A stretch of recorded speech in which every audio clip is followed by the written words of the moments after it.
तो भाई लोग हम लोग बात करने वाले हैं थामा के ट्रेलर के बारे में और उससे जुड़े हुए कुछ हिंट्स के बारे में। एज ऑलवेज अगर आप लोग कुछ भी मिस नहीं करना चाहते तो वीडियो को एंड तक जरूर देखना। सबसे पहले इस फ्रेम से स्टार्ट करते हैं। यहाँ पर हमें एक प्रीस्ट देखने को मिलता है। ये वही प्रीस्ट है जो हमें मुंजिया में दिखा था, जिसने मुंजिया शास्त्र के थ्रू मुंजिया को कैद करने के तरीके को बताया था। अब इस फ्रेम में इस रूम लोकेशन को देखो, ये वही रूम है जहाँ पर बिट्टू और उसका फ्रेंड गया था, यानी आलोक और उसके फादर उस सेम लोकेशन पर गए हैं, क्योंकि आलोक के फादर को पता चल गया है कि आलोक अब पहली तरह नहीं रहा, अब वो एक डीमन में बदल चुका है जिसके लंबे लंबे दांत हैं, क्योंकि इस सीन में इन्होंने मिरर में ये चीज देख ली थी। लेकिन अगर तुम इस सीन में नोटिस करोगे कि इस प्रीस्ट के पास अब की बार मुंजिया शास्त्र नहीं है बल्कि कुछ और ही है, क्योंकि जब ये इस शास्त्र को खोलता है तो इसमें हमें कुछ पंजे के निशान की तरह कुछ निशान दिखते हैं जिसमें बड़े बड़े नाखून है। मोस्ट प्रोबेबली ये मुंजिया शास्त्र की तरह एक बेताल शास्त्र होगा जिसमें बेताल्स को काबू करने और उन्हें कैद करने की विधि लिखी होगी, क्योंकि यहाँ पर जो हम पंजा नोटिस कर रहे हैं इसके बड़े बड़े नाखून भी हैं। ऐसे ही नाखून हमें यक्षासन, बाद में आलोक और गाड़ी में बैठी इस लेडी के हाथों में भी देखे थे। तो प्रोबेबली ये प्रीस्ट सभी एंटिटीज के बारे में जानकारी रखता होगा। सो नेक्स्ट इस सीन में क्या चल रहा है वो लोगों को अभी भी समझ में नहीं आया होगा, क्योंकि ये सीन काफी ब्लर्ड है। लेकिन जब मैंने इस सीन को जूम करके सही से देखा तो मैंने नोटिस किया आयुष्मान को और उसके साथ खड़ी एक लेडी को, जिसके कपड़े सेम रश्मिका मंदाना जैसे लग रहे हैं, आई मीन ताड़का जैसे। यहाँ पर अगर तुम इन लोगों को नोटिस करोगे तो ये सब हैंडसम कर रहे हैं, जैसे कि ये किसी देवी देवता के लिए हाथ उठा रहे हैं। मोस्ट प्रोबेबली ये सीन पास्ट का है। यहाँ पर ताड़का को सिल्वर चेन से कैद किया हुआ है, दूसरी तरफ आयुष्मान खुराना के वेम्पायर और यक्षासन के बीच फाइट चल रही है। नाउ अब फ्रेम्स को कनेक्ट करो टीजर वाले सीन में। ताड़का जिस पर्सन को ले जा रही है वो आयुष्मान है। आलोक की ये ड्रेस मैच कर रही है इस सीन से। एंड इसी सेम टेम्पल का ये भी सीन है जिसमें रश्मिका ये रिएक्शन दे रही है। कपड़े इसने वही पहने हैं जो यहाँ पहने थे, मतलब सीन कंटिन्यू हो रहा है इसी लोकेशन पे। ओवरऑल इन सब सीन्स को देखकर यही पता चलता है कि इस पास्ट वाले सीन में यक्षासन आयुष्मान के वेम्पायर को काफी इंजर्ड कर देगा। काफी हाईली चांस है कि यही वो पॉइंट हो जहाँ पर ये मारा भी जाए। नहीं, जहाँ ये रश्मिका रो रही है ये वाला सीन नहीं है, क्योंकि रश्मिका के ये कपड़े और ये कपड़े डिफरेंट हैं। ये वाला सीन मॉडर्न टाइम में टेक प्लेस कर रहा है और ये आलोक है जो रीइंकार्नेट हुआ है। हाँ भाई, यहाँ भी कुछ ट्रेजेडी हुई है जिस वजह से रश्मिका रो रही है, बट जो ये वाला सीन है इस सीन में आयुष्मान का कैरेक्टर मारा जाएगा जिसे ताड़का बचा नहीं पाएगी। लेकिन फिर ये क्वेश्चन आता है कि यक्षासन को यहाँ पर कैद किसने किया हुआ है। वेल, यहाँ पर एक पर्सन है जिसने इसे कैद किया हुआ है। अब ये कौन है कौन नहीं इसके बारे में कोई भी हिंट नहीं दिया गया है, फिर भी मुझे ये लग रहा है। अब ये थमा कौन है?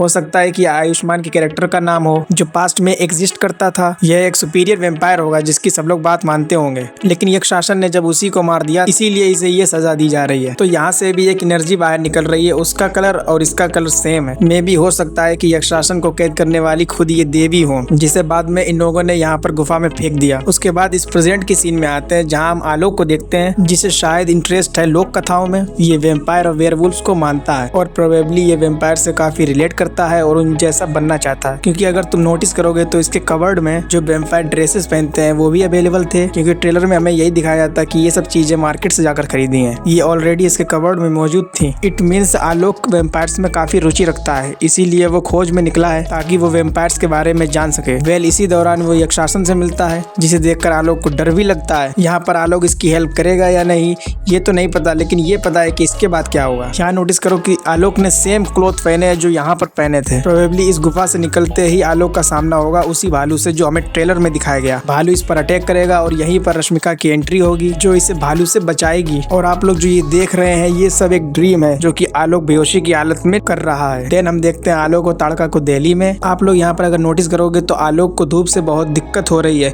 और जब ये मिरर में देखता है तो इसके बड़े दांत और रेड आईज भी होती हैं। अब सवाल आएगा कि ये वेम्पायर बना कैसे। इसकी दो पॉसिबिलिटी हो सकती हैं। पहली पॉसिबिलिटी, जब आलोक यक्षासन से मिला यहाँ पर या तो यक्षासन के नाखून आलोक को लगे हैं या फिर आलोक को काटा है, क्योंकि यक्षासन ट्रेलर के स्टार्टिंग में ही बोल रहा है कि वह बेतालों की टीम बनाना चाहता है और इसीलिए उसने आलोक को काट लिया है। और ये चीज हमने लोका चैप्टर 1 में भी देखी है कि जब कोई वेम्पायर किसी मनुष्य को काटता है तो वो भी वेम्पायर धीरे धीरे बन जाता है। इसीलिए हो सकता है कि यक्षासन ने आलोक को काटा हो। दूसरी पॉसिबिलिटी, जब यहाँ से निकलने के बाद आलोक जंगल में पहुंचता है तब भालू से लड़ते वक्त वह अनकॉन्शियस हो जाता है, इसीलिए ताड़का उसके साथ कुछ करती है जिस वजह से वह वेम्पायर बन जाता है। ताड़का दिल्ली में क्या कर रही है इसका पता हमें इस सीन से चलता है। प्रोबेबली ये आलोक को दिल्ली छोड़ने जा रही है। नेक्स्ट ताड़का आलोक को एक्सप्लेन कर रही है कि किस प्रकार वो इमोर्टल हो चुका है। इस सीन में ताड़का आलोक को मारती है लेकिन उसे कुछ नहीं होता है। शायद वो जानती है कि आलोक में इस प्रकार के चेंजेस क्यों आए हैं और इस सीन में ये बिल्कुल भी शॉक्ड नहीं है। मुझे लगता है कि आलोक के वेम्पायर बनने में ताड़का का ही हाथ है। इस ट्रेलर में वेम्पायर्स को बेताल कहा गया है। ट्रेलर में ये क्लियरली मेंशन किया गया है कि बेताल्स को अर्थ और उसके लोगों की सुरक्षा के लिए बनाया गया है, ना कि उन्हें मारने के लिए। मोस्ट प्रोबेबली आयुष्मान का कैरेक्टर कैरेक्टर और ताड़का पास्ट में इंसानों की सुरक्षा ही करते होंगे, लेकिन यक्षासन के इरादे कुछ चेंज हो गए हैं एंड वो बोल रहा है कि मैं ही हूँ आज से आपका थामा।